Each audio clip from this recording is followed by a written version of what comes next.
Hello and welcome to this instalment of Talking Trim. I'm Jonathon Skinner and today we're looking at the rear seat units and covers for the Jaguar E-Type 2+2. So that's the 4-seater coupe, obviously, as these are the rear seats. These specific ones are actually out of the Series 3, but overall the concept of them is pretty much identical. In fact, the seat covers are identical, barring the fact that the later cars had the embossed pleats, whereas the earlier cars didn't, and also some of the very early Series 1s used moquette around the surround of the cushion base, whereas the later cars used vinyl. In fact, the majority of the cars use vinyl, but after that the kind of overall shape of them is identical. The only other change that happened was coming on the rear backrest section there that went into the luggage area in the back of the car. Some of the cars, they had two different versions of those depending on whether there was a slider mechanism elements to it there. But as I mentioned, this one's actually from a Series 3 V12, and what we've got here is we've got the original seat frameworks all fully trimmed up with the original trim on it, and then we've got our versions of the seat kit here, all done to OEM specs. So we refer to it as leather faced, other people refer to it as leather, but the majority of the seat is leather. Basically the bits that kind of touch your body as you sit in them are leather, so all of that top panel there is basically leather. Same again, the pleated panels of the middle area there and the backrest there and the top part there, they're all leather, but the surrounds here are vinyl, the retainers are vinyl. So the general overall concept is that the majority of the seat is leather, but there are vinyl elements to it. So we refer to it as leather faced, i.e. the facings are leather. Other people in the industry refer to it as leather, not to be confused with full leather, which we can also offer, where we replace all vinyl parts with leather, so that you've literally got no vinyl sections of them whatsoever. So be sure to be mindful of that difference when you're comparing apples with apples per se. We like to try and be as clear and transparent as we can with these kits, and I believe we're one of the only companies in the world that actually offers full leather kits, so just be mindful of that. So the customer has sent us his original frames, and we're going to be stripping them down and retrimming them as per using our seat kits here. So just to go over a very brief idea of the seat covers, and then some looking at the original bits and bobs. But before I do, be sure to check out the description below. Those of you familiar with my channel will know that I do these videos off the top of my head, so I'm almost certain to forget something. So check out the description below, as there might be some other useful information on there. There's also going to be other useful links to other videos that you may want to be viewing if you're considering restoring your E-Type 2+2. And also there are links to our website of where to contact us and inquire about getting these parts from us, as well as some useful links to our blog and handbook area on our website, which is a great resource. It's kind of background educational information about these cars, but also how we work as a company and how we do things. We do things quite differently. We're known in the industry as the ones with the highest quality and workmanship, even down to the raw materials we use before we even cut anything. And then there's our cutting processes using the CNC that I am stood on at the moment, and sort of the accuracy of patterns and the knowledge base and experience that we use, and the way that we make things to make sure that everything is consistent as possible and suitable as possible. It's worth noting that it's really hard when you're trying to select a supplier for interior trim. They might call things the same things, they might say they're made from the same materials, but that's where the similarity ends. Just because someone says something's made in leather, what about the quality of the leather? Where's the leather from? What's the suitability of the leather? Things like that. There's different grades of leather, and this is all the sort of things that you've got to be really mindful of.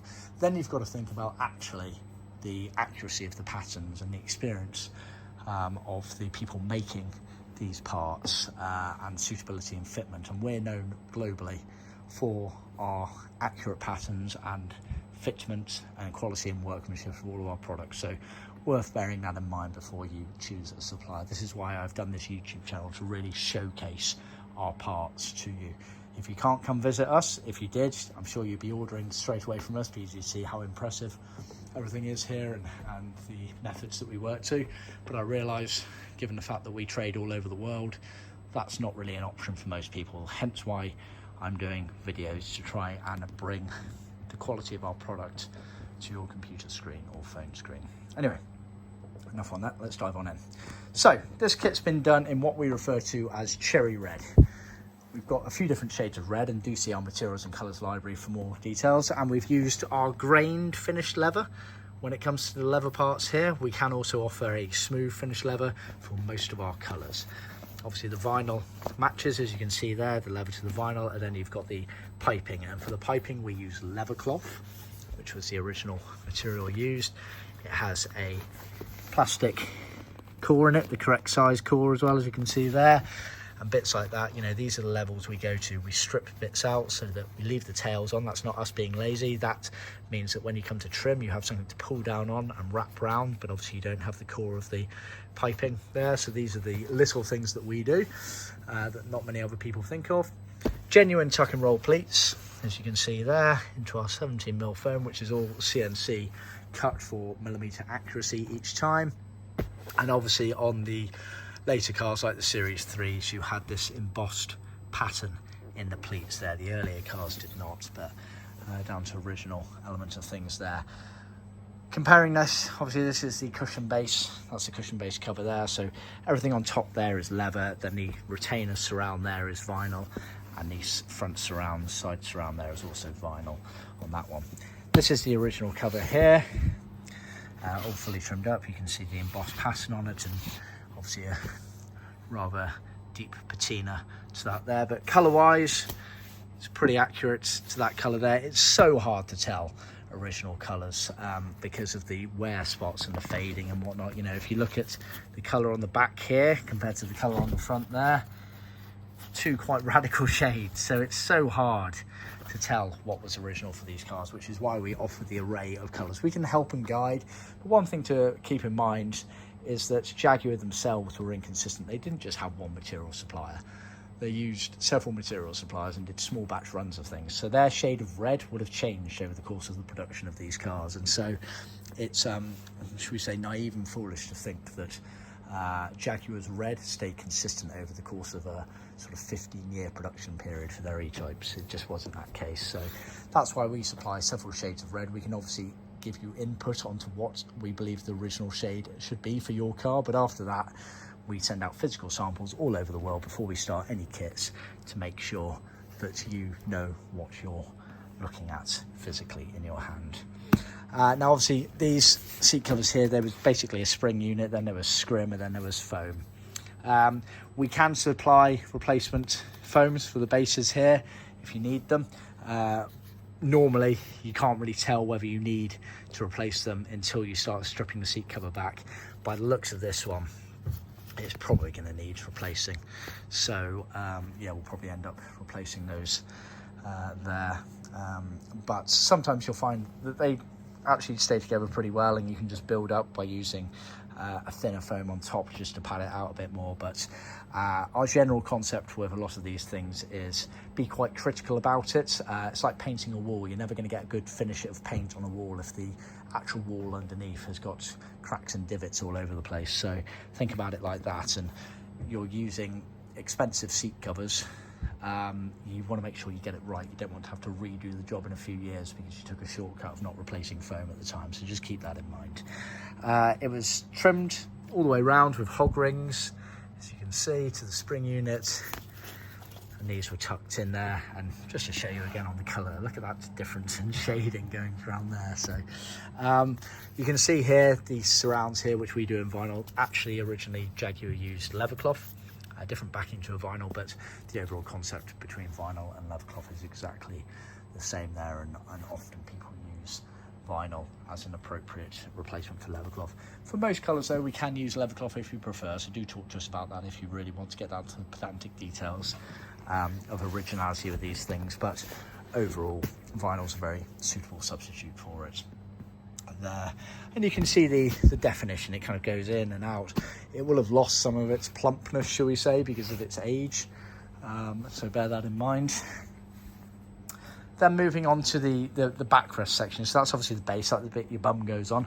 The backrest section was in two parts. You had the lower backrest, which is this section here, which obviously has the diff hump sat in the middle there, which obviously slots into there.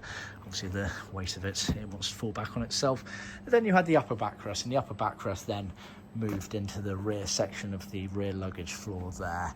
So that's done in two sections. So looking at the lower backrest to start with, Again, we can offer a replacement foam kit for this section here, but often, again, you don't necessarily need it, but until you start trimming it, you won't know.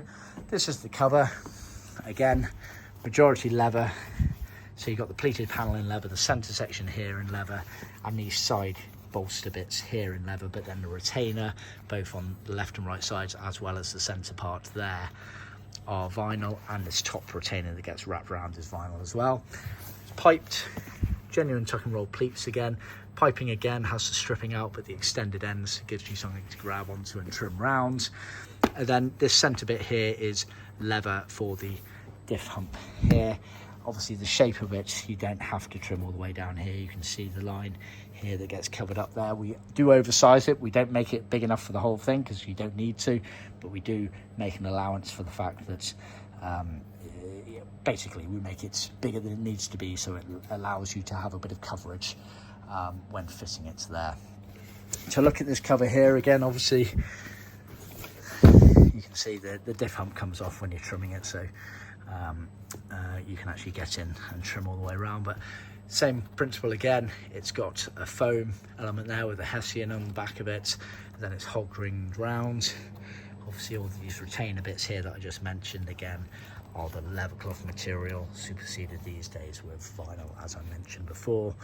This diff hump section here is leather in the middle there. And then finally, or rather lastly, you've got the upper backrest section, which is probably the trickiest part to trim because it's a rather big unit, and it does very much coincide with the rear luggage area of the car as well. So looking at the cover, same principle again. Everything on the top here is leather, so you've got the side bolsters, the pleated panel, the middle section there, and actually this surround up here, because you see a fair bit of it when you're in the car, that section there is also leather, but it's done to two parts there. So you can see the main section there is leather, but then the bit that tucks round and underneath there, which is this back section here, is vinyl. Retainer is vinyl as well. Same concept again on the piping, which is the leather cloth, down to here with the core in it, and then it's stripped out to allow you to grab on and trim round there. A couple of other things to bear in mind that we do include in our rear seat kit is we do two bits of skive leather, so we do thin this down, and therefore this section here, and obviously the opposite hand there, and we also do two bits of piping, which are these sections here. So they are included as standard in the rear seat kit. What we don't include as standard in the rear seat kit, which you may wish to consider depending on how you're going about your restoration, are the side panels here and the material for these panel sections here. I've laid them out here. These are the side panel elements here. They're millboard, trimmed semi all the way around, but with some loose edges that allow you to tuck around and trim as you're doing the job there. And then these are rolled up pieces of material for here. All of these pieces here are actually included as part of our rear luggage floor kit, which is basically material for that, material for that. These side panels here, we actually include leather and piping in that kit as well. And then it's all the materials for the main panels here, which I'll be doing a separate video for that. So that is included in the rear luggage floor kit. Now, if you're buying a full trim kit, all of these pieces, the rear seat kit and the rear luggage floor kit, are included as standard, so you don't have to think about it. They'll either be in the rear luggage floor kit or the rear seat kit. However, if you're only buying the rear seat kit from us, then talk to us and let us know, do you want these panels as well? Do you need any other vinyl for these sort of bits and bobs? So just be aware that if you're only buying one of the two items, or rather you're not buying a trim kit, then you may wish to consider some extra items depending on how far you're going with your restoration there. Like I say, I will be doing a separate video on the rear luggage floor kit, so I won't touch too much more on that, but effectively these panels and some materials, we can also supply the replacement rubber runners, effectively these bits here, which obviously go there, they go there, and they go on all the boards that sit around here as well. We can also supply replacement chromes if you need them, i.e. these runners here. So yeah, do let us know. They're all sold as optional extras, so the rubbers, the chromes, even the ply, if you need replacement ply boards, we can supply those. but they're all optional extras, so none of those are sold as standard in the trim kits, so just bear that in mind. But yeah, thought I'd do a brief overview of that. We will be doing another video after this showing these very seats trimmed up with these kits here, so be sure to tune in for that one. In the meantime, thanks for tuning in. Please remember to like, subscribe and share with other classic car enthusiasts, and I'll see you next time. Cheers.